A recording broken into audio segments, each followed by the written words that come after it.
مادر بوده است، مهر دیگر از کجا با او برابر بوده است. مهر دیگر از کجا با او برابر بوده است.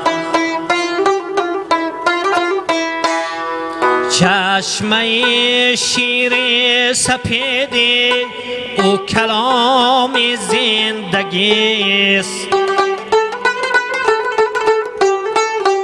چشمه شیر سپید او کمال زندگی است.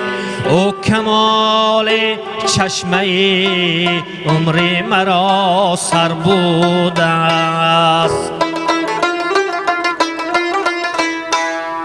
او کلام چشمه عمر مرا سر بوده است.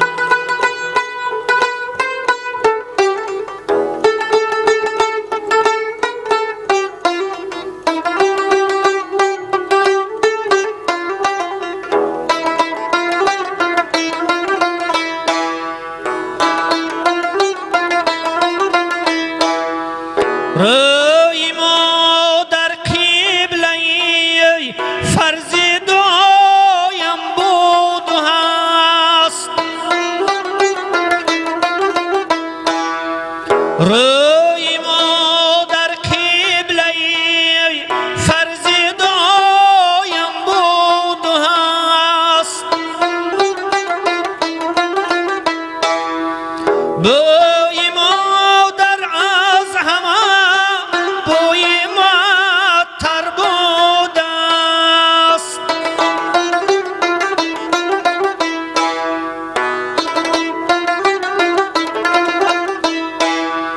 من به مهر نمیابی در این دنیا دیگر.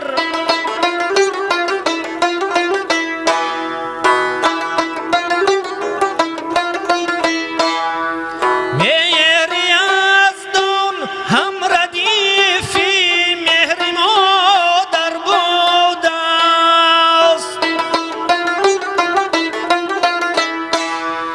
از روان او روان بگرفته نخل تنم. تن تو را ستاری از پیوند مادر بوده است. از روان او روان بگرفته نخل تنم. تن تو را ستاری از پیوند مادر بوده است. مهر والای دو عالم مهر مادر بوده است. مهر دیگر از کجا با او برابر بوده